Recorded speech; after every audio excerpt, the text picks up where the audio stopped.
Bismillahirrahmanirrahim. Assalamualaikum warahmatullahi wabarakatuh.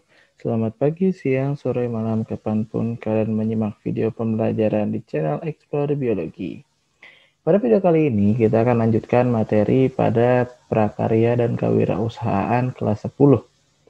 Ya, jika di sebelumnya kita sudah membahas tentang pendahuluan, lalu perencanaan, sekarang kita akan membahas tentang perhitungan biaya produksi.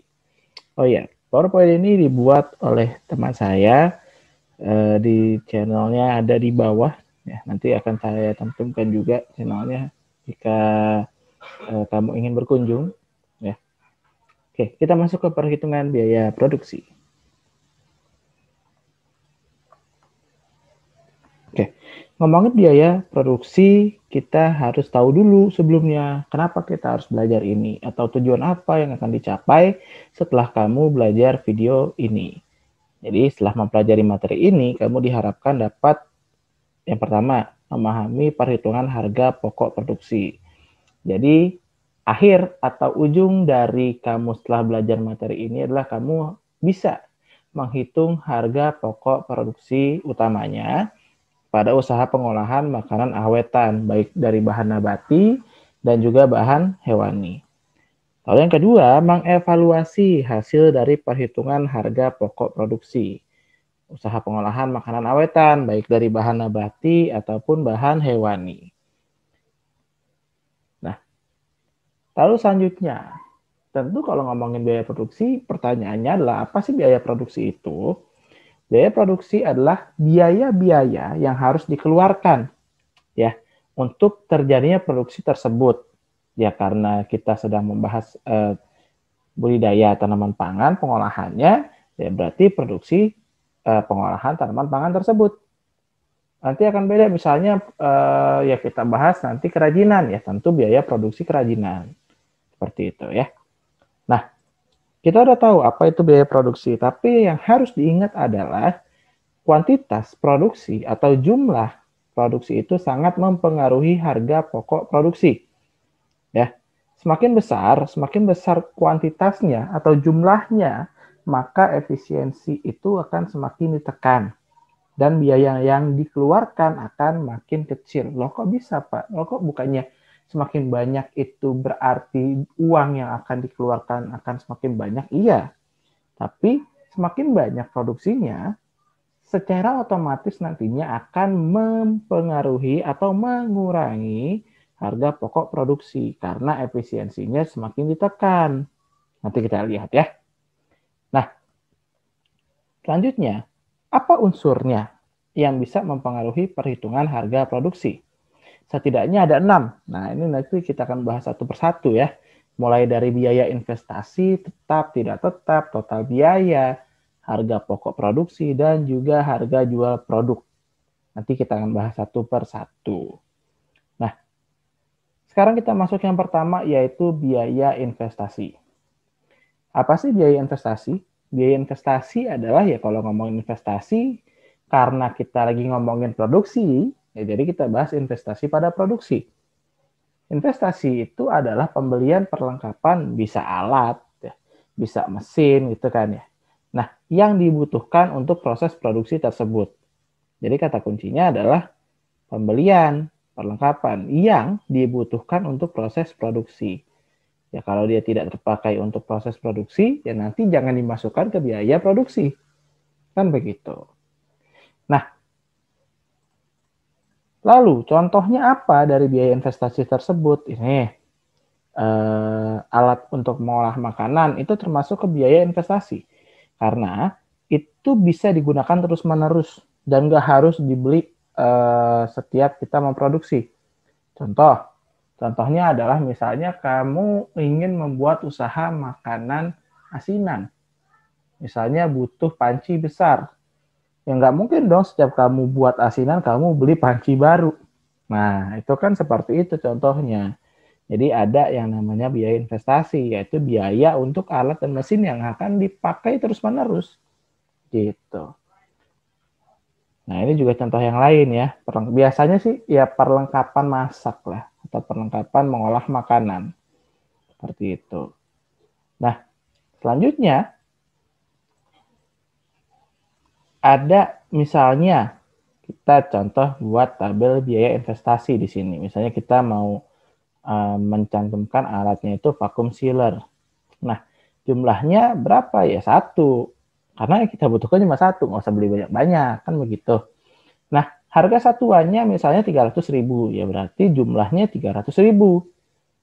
Pak, kalau misalnya 2 gimana? Ya tinggal dikaliin. Ya, misalnya 2, berarti 2, tapi tetap 300, ya jadinya 600. Gitu kan? Nah, tapi yang harus diingat adalah ada yang namanya biaya penyusutan alat tiap bulan. Gitu kan? Apa yang dimaksud biaya penyusutan alat? Biaya penyusutan alat adalah biasanya, contoh tadi misalnya kita beli si vacuum sealer. Si vacuum sealer harga belinya adalah 300.000.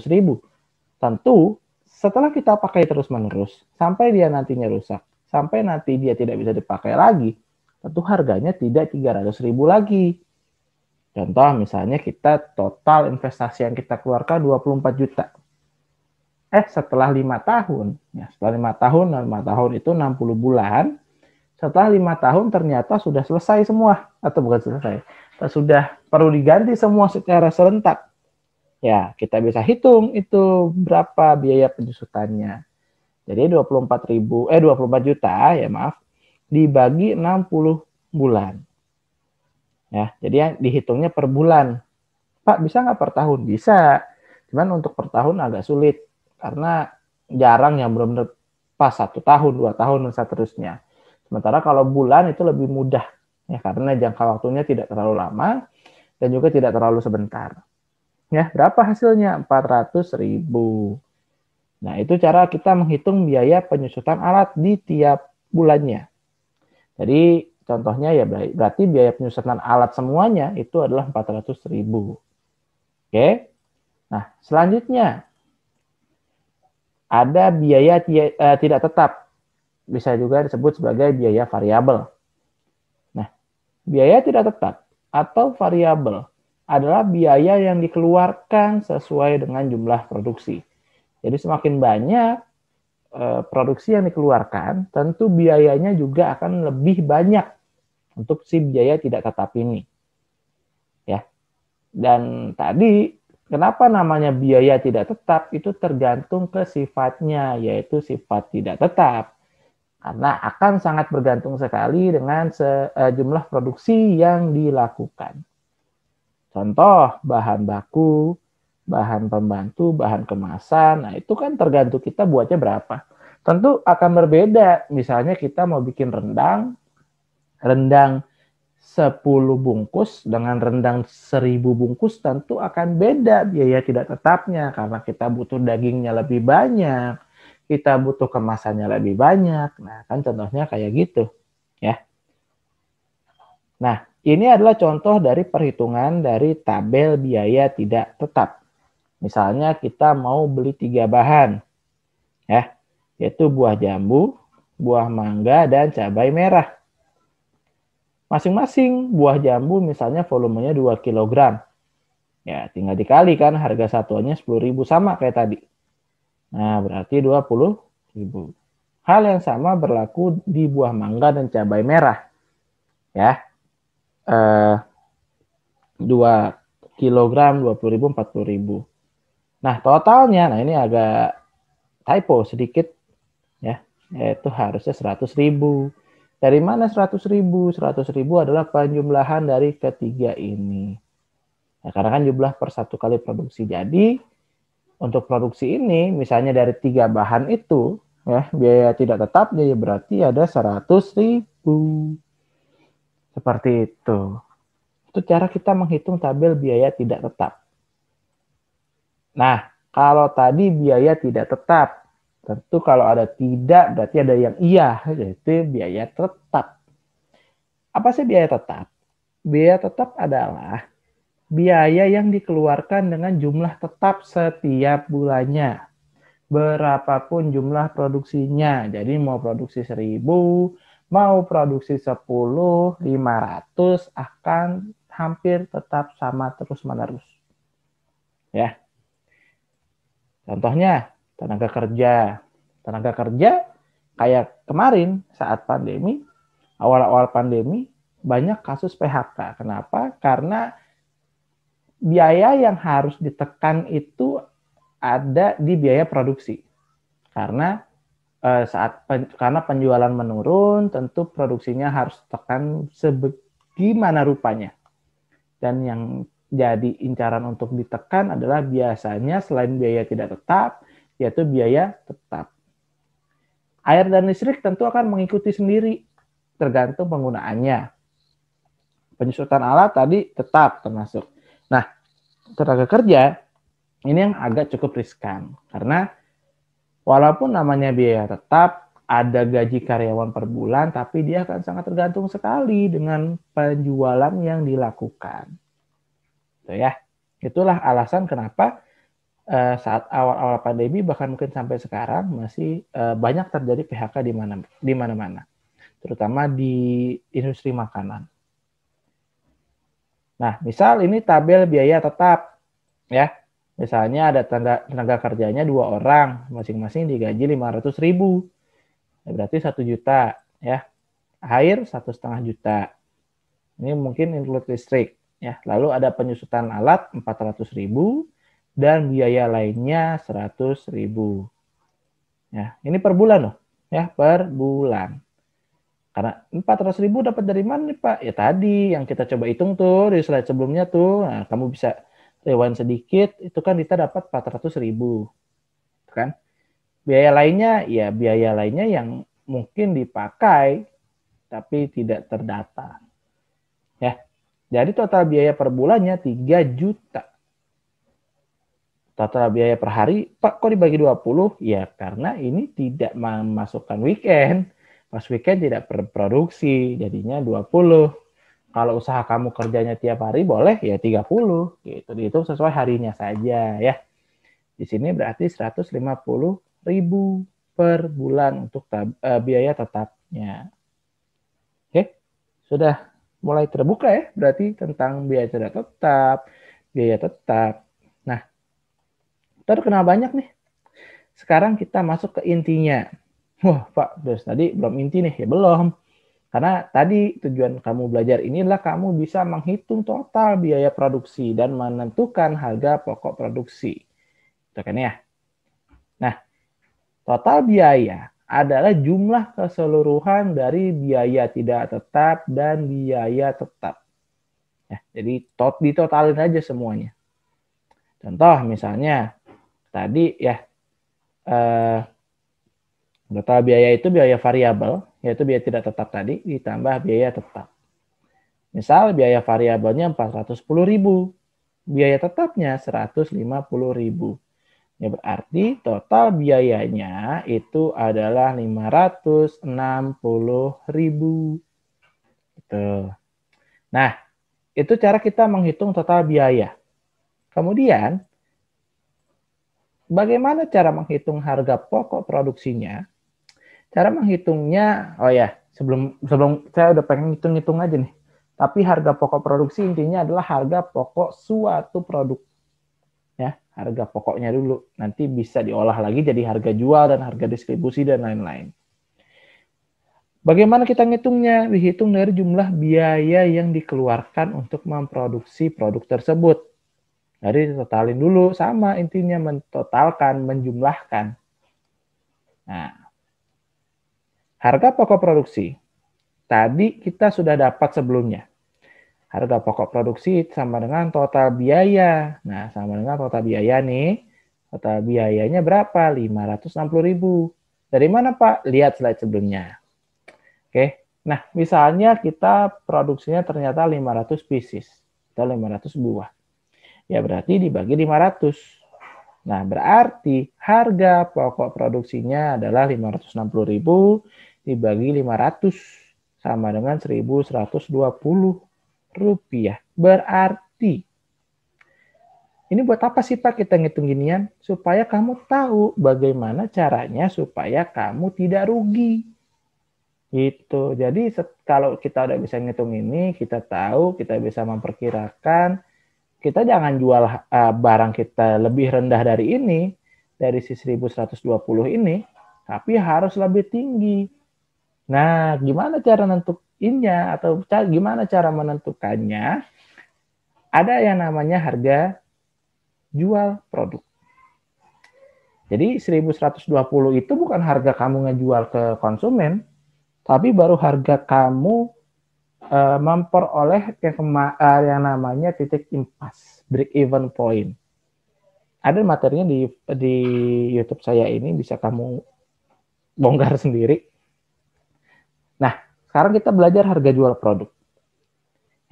Ya namanya harga jual, ya harga yang dibayarkan konsumen untuk mendapatkan produk tersebut. Apakah bisa ditawar? Tergantung. Ya, tapi lebih baik sih nggak ada tawar-menawar ya.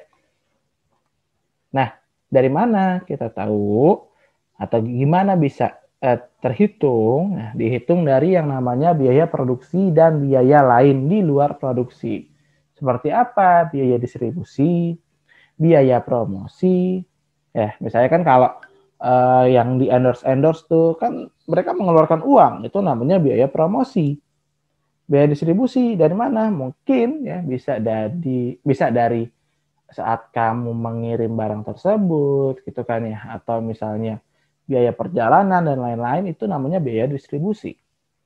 Nah, sebelum menghitung ya, ada beberapa pertimbangan untuk kita menentukan harga jual.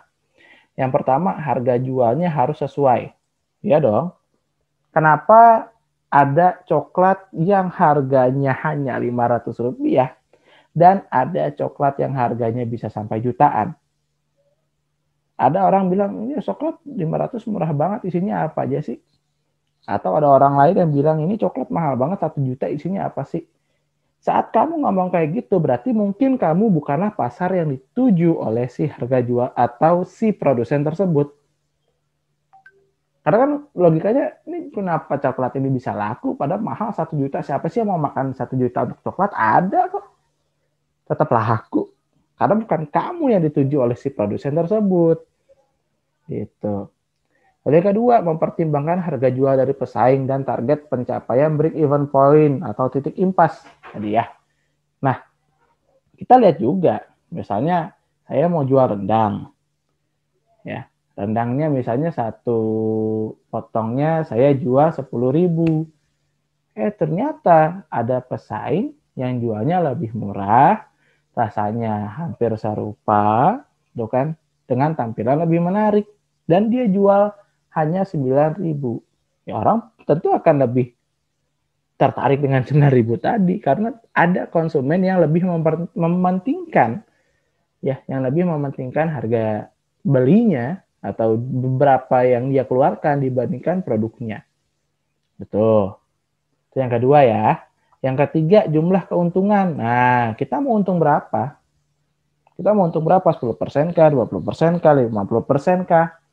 Nggak salah. Ya namanya wirausaha, kita menjual, selama ada yang membeli, selama ada proses jual beli, semuanya benar.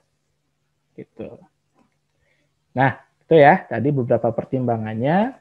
Sekarang kita belajar lagi bahwa di harga jual produk ini ada 3 teori yang bisa dilakukan sebagai pendekatan. Yang pertama, pendekatan permintaan penawaran, supply demand approach. Yang kedua, pendekatan biaya, cost oriented approach, dan yang terakhir pendekatan pasar yaitu market approach. Apa bedanya? Ya dilihat dari namanya.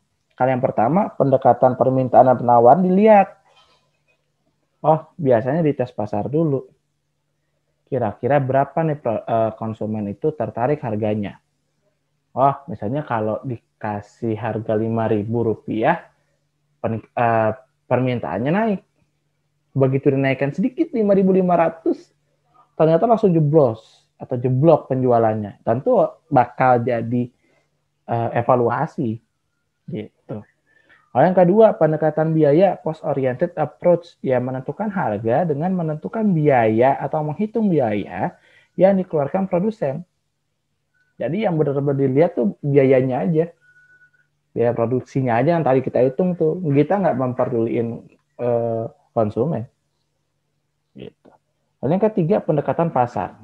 Dilihat, nah ini kalau pasar ini agak rumit karena Tergantung tadi yang saya bilang, kenapa ada coklat yang harganya 1 juta dan dia mau beli? Karena ada yang namanya pendekatan pasar atau market approach. Ya, pendekatan pasar ya di saat kamu terheran-heran kenapa dia bisa laku ya karena bukan dia, bukan tempat kamu, pasar yang mereka dekati. Gitu. Nah, contoh, akhirnya kita masuk ke contoh nih, kita masuk ke hitung-hitungannya nih. Jadi untuk menentukannya, ya, misalnya tadi kita dapat harga pokok produksinya 1.120. Terus kita tetapkan, oke, saya mau untung 50% aja. Nah, hitung 50% dari si 1.120 tadi, yaitu 50% dikali 1.120. Berapa? Rp560. Itu untung yang ingin kita dapatkan. Apakah segini jualnya 560? Ya enggak dong. Harga jual adalah harga pokok produksi ditambah margin keuntungan yang kita dapatkan. Ya berarti 1.120 ditambah 560 sama dengan 1.680. Itu harga jual kita. Pak, nanggung Pak, naikin 1.700 ya boleh. Ya, kamu penjualnya kan, selama ada yang beli, iya semuanya benar. Gitu. Nah, kesimpulan. Apa sih kesimpulannya dari pembelajaran kita hari ini? Kesimpulannya adalah harga produksi itu dapat ditentukan dengan menghitung harga pokok produksi terlebih dahulu. Ya, jadi kita nyari harga pokok produksi dulu tuh. Baru kemudian kita menentukan harga jual. Nah, penentuan harga jual itu ada 3. Ada supply demand, ada cost oriented, dan market approach. Oke. Sampai sini semoga penjelasan yang saya berikan sudah cukup jelas. Ya. Jika kalian tertarik, kalian juga boleh kunjungi channel YouTube teman saya ini, ya, Shame on You. Nah, nanti saya taruh linknya juga di kolom deskripsi. Ya kalian yang berkunjung, terutama bagi yang ingin belajar kimia ya, dia juga guru kimia. Sekian untuk video kali ini. Maaf jika terdapat salah kata. Sampai berjumpa di video selanjutnya. Wassalamualaikum warahmatullahi wabarakatuh.